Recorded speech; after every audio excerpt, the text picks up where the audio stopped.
وقرن في بيوتكن ولا تبرجن تبرج الجاهلية الأولى।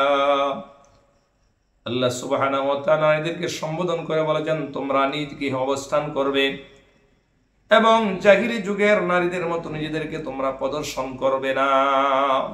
এই আয়াত থেকে বোঝা গেল যে আল্লাহ সুবহানাহু ওয়া তাআলা নারীদেরকে পর্দার জন্য নির্দেশ দিয়েছেন। পর্দা করা হলো ফরজ। তো যে সমস্ত নারীরা 6টি বিষয়ে যাদের মধ্যে থাকবে তারা জাহান্নামের মধ্যে যাবে।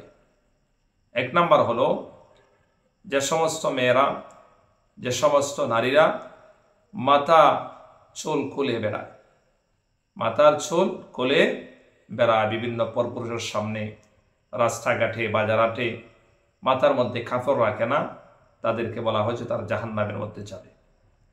2 নাম্বার হলো যে সমস্ত নারীরা স্বামীকে সম্মান দেয় না, স্বামীর মুখের উপর কথাবার্তা বলে। 3 নাম্বার হলো স্বামী ছাড়া পরপুরুষের সাথে হাসি তামসা করে, এই হাসি তামসা করাকে তারা পছন্দ করে, এরাও জাহান্নামের মধ্যে যাবে। 4 নাম্বার বিষয় হলো যারা অপবিত্র থেকে পবিত্র হতে অপছন্দ করে, অলসতা করে, এই সমস্ত নারীরাও জাহান্নামের মধ্যে যাবে। 5 নাম্বার বিষয় হলো মিথ্যা কসম করে, যারা বারবার আল্লাহর উপর কসম করে তারা।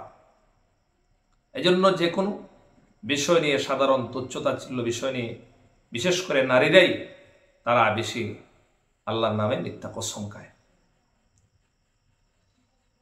6 নাম্বার হলো অন্যের সুখ দেখে তারা হিংসা করে, যারা অন্যের সুখ দেখে হিংসা করে তারাও জাহান্নামের মধ্যে যাবে। তো আল্লাহ সুবহানাহু ওয়া তাআলা নারীদেরকে কত সম্মান দিয়েছে। আরবের জাহিলিয়াত যুগে, ইসলামের পূর্বে অন্ধকারাচ্ছন্ন সময় ছিল, এই সময়ে নারীরা ছিল সমাজের অবহেলিত। ইসলাম এসে নারীদেরকে যোগ্য সম্মান দিয়েছে। তাদেরকে বলা হয়েছে তারা যেহেতু সম্মানিত জাতি, তারা ঘরের মধ্যে আবদ্ধ থাকবে, পর্দা মেনে চলবে। তারা যদি খোলামেলা চলে তাহলে তাদের ইজ্জত থাকলো না। যত যে জিনিস বেশি দামি সম্মানী, ওই জিনিসটার তত হেফাজত করা হয়। এই সম্মানিত জিনিসকে মানুষ ঢেকে রাখে।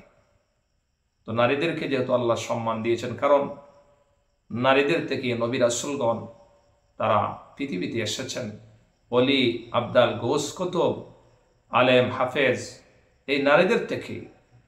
তো আল্লাহ সুবহানাহু ওয়া তাআলা এই নারীদেরকে সম্মান দিয়েছেন।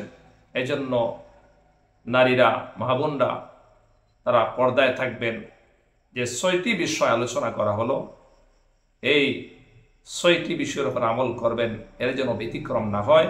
এই বলে সংক্ষিপ্ত আলোচনা শেষ করলাম। ওয়া আখিরু দাওয়ানা আলহামদুলিল্লাহি রাব্বিল আলামিন।